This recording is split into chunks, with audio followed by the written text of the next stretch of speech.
in terms in general, when you think about the games, the art styles, like there's just so much to it. There's so many different ways of how to express a game, and I feel like it was a really enlightening presentation from Jaakko, to kind of understand the dynamics and what really brings the package together.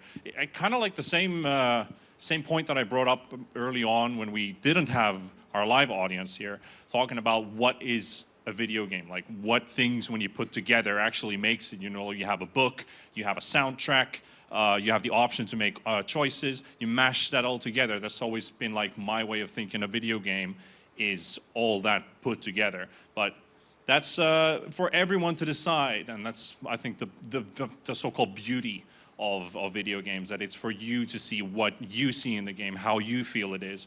So very enlightening and very interesting. And our next speaker is going to come and bring us something very, I could say, bring homage in some senses. Her topic about what's up at the Finnish game industry. Please welcome Suvi Latva.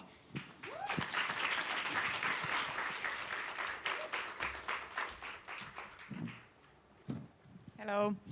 So I'm Suvi Latva. I'm Chief Business Advisor in NeoGames Finland, and I really appreciate Jaakko as representing art, that you said that business doesn't exclude good art in the games, and that's something that I truly agree. Okay, how does this work? Here. So I'm talking about trends in Finnish game industry, as NeoGames is representing Finnish game industry and what's going on in game companies and game studios. Also, we represent game educational institutes and regional hubs, and we cooperate with them. Currently, and we have been doing these game industry studies every second year, and currently we have approximately 200 game studios in Finland, and we have 4,000 employees. And actually, there is 28% of the employees are non-Finnish, so we are having quite diverse folks here in Finnish game industry.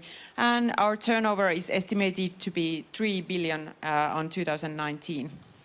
No, 2020, sorry. So it's quite an impressive revenue if we count on amount of employees.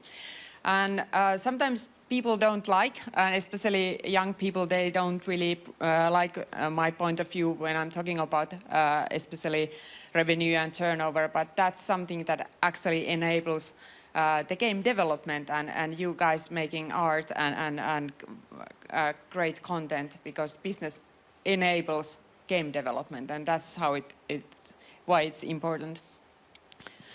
There has been quite a big trend of acquisitions, so quite many Finnish game studios has been bought in recent years, and there has been also quite a lot of investment money. And it doesn't mean if the company raises funding, private funding from a private investor, it doesn't mean that they have sold their souls. It enables, once again, the game development. And as the same is when companies has been sold or acquired, it means that they are more solid and more established, and they have more resources and safety to actually create the games that they really want. And the trend has also been so that when Finnish game studios has been acquired by foreign corporate, they still are able to kind of have their independency and still like almost be like a small company and independent company, but without the stress that you might have. How will you be able to pay your next salaries for your employees and so on?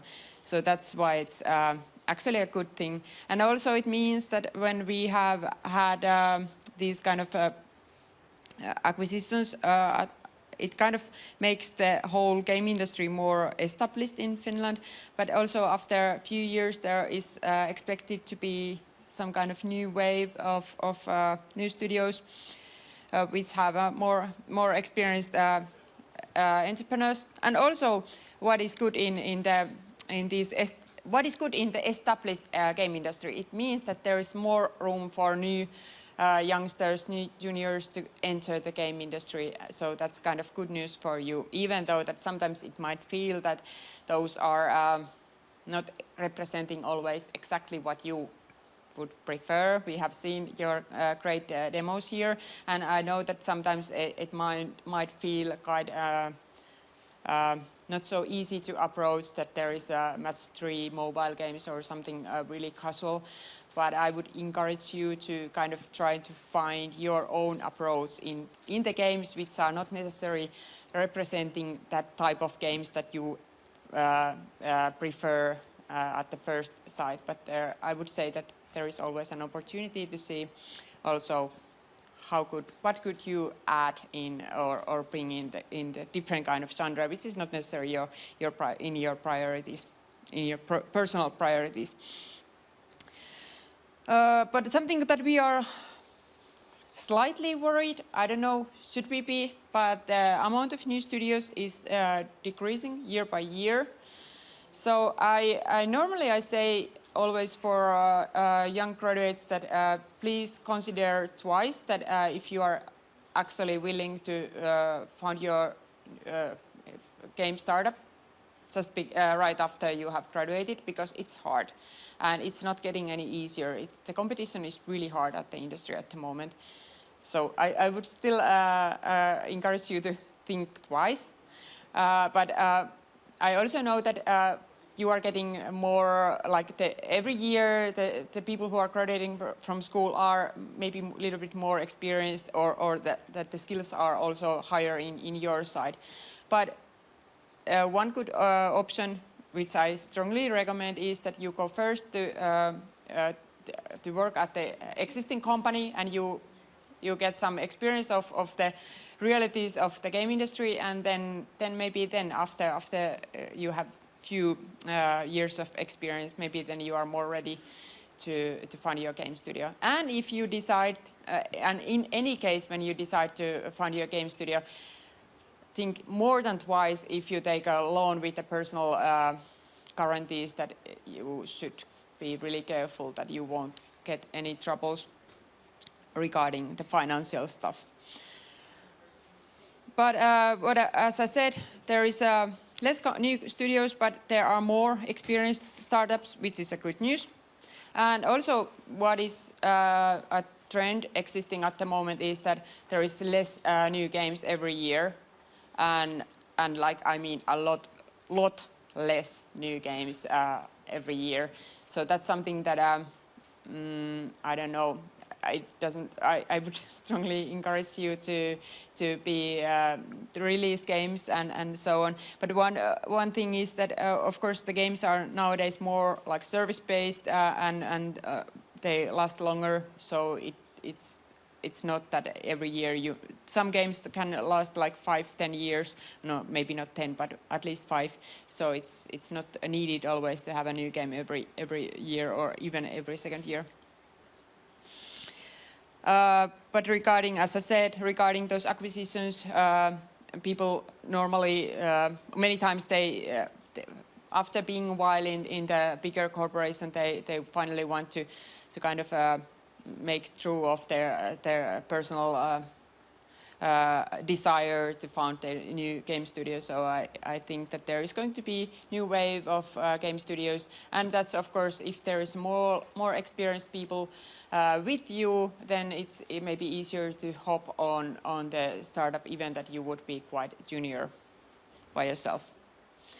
I'm not going to give you a lecture of the history, but I just want to show it because that of course we can learn something from the history, and as you hopefully know that Finnish game industry was not born on yesterday, so there is a quite long history already.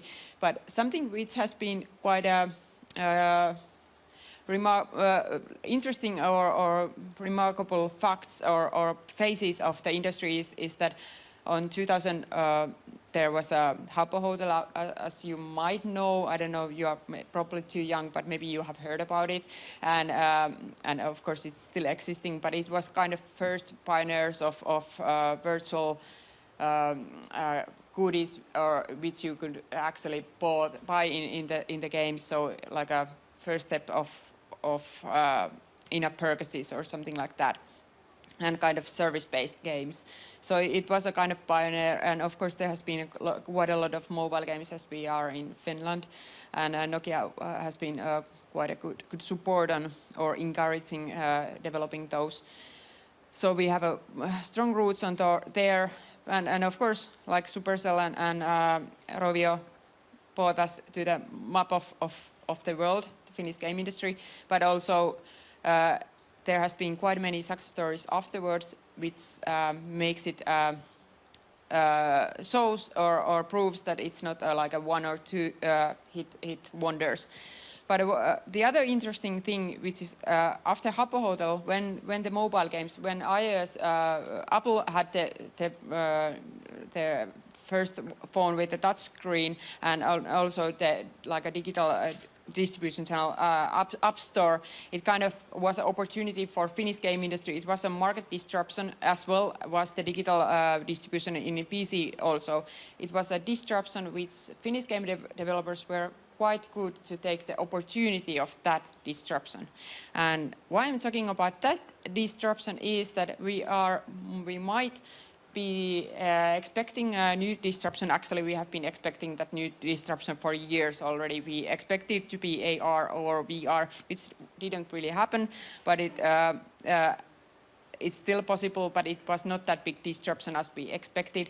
But then now we have these blockchain and NFTs. I know that there is quite a different opinions and feelings about that, and I'm not saying that I'm personally, I'm not talking about my personal points of view regarding that, but in business-wise, it seems that there might be a new disruption coming, and even though that, what are your personal opinions regarding to that?